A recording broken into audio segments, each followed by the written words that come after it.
I'm Dan Gira. I'm a local resident of Clifton and also a conservationist, and we're planning to turn this grassy bank into a wildflower meadow. Green is good, however what wildlife needs to thrive is variety. So what we're trying to do here is attract more plants, more flowers and more colours.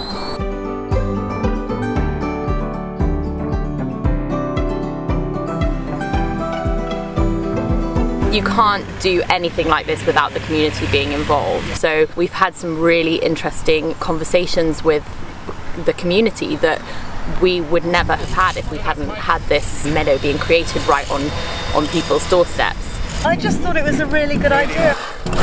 It's so much better than just scrubby grass. Firstly, it's a fun thing to do, and I think if we can pull this off, it'll greatly enhance this little bit of Clifton. The site itself, Clifton Hill, is managed and owned by Bristol City Council.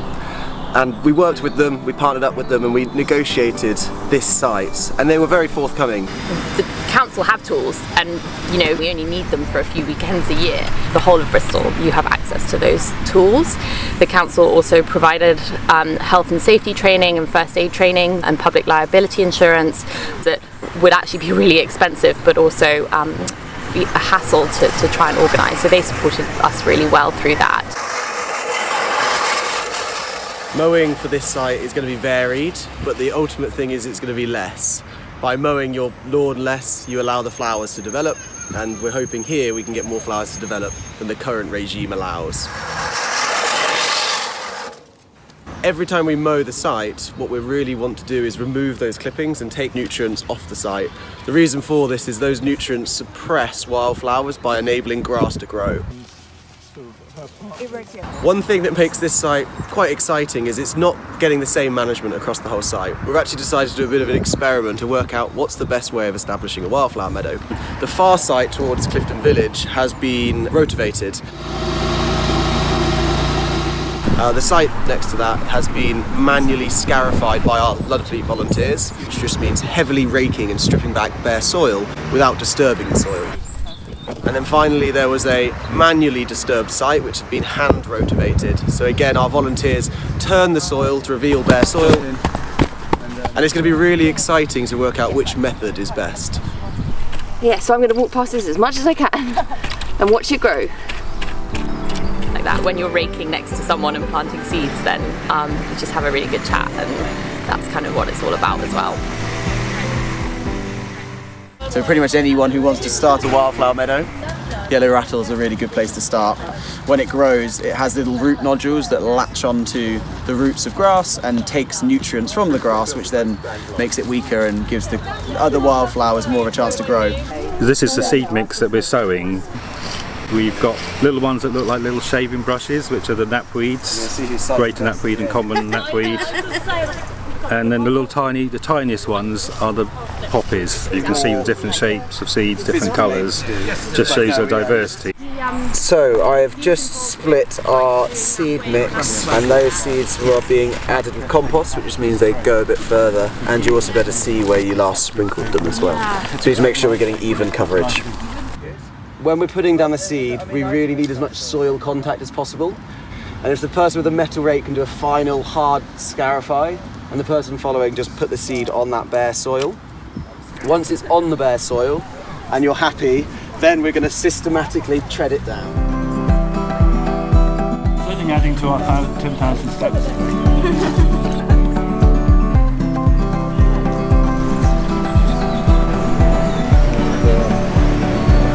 We needed funds for the seeds and for the plug plants. So we raised the money through GoFundMe, and we had some donations, mostly from individuals. Roots go down, so remember it doesn't go this way around.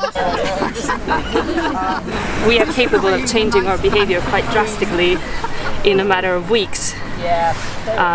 We learned that with COVID, so why are we not doing the same for the environment? I find it a nice break from work, and and also a really nice way to kind of integrate into the community, because it's often so hard when you're a student to do that in a completely new city. It's been great fun. It's been really good fun. Yeah.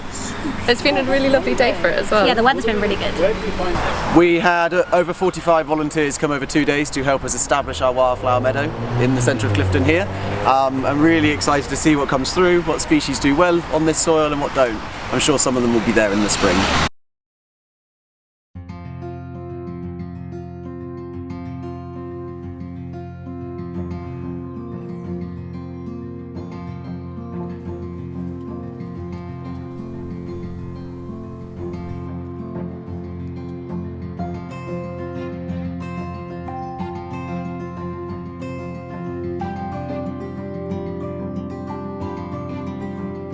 It's now April and we can see the fruits of our labour, about 85 different species coming through.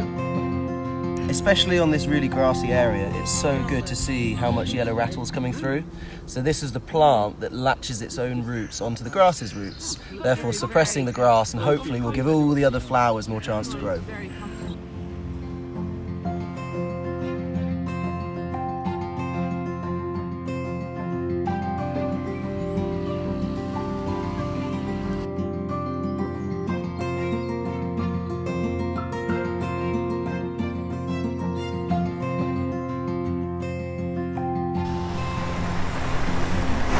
Here we are at the height of summer and look at the meadow.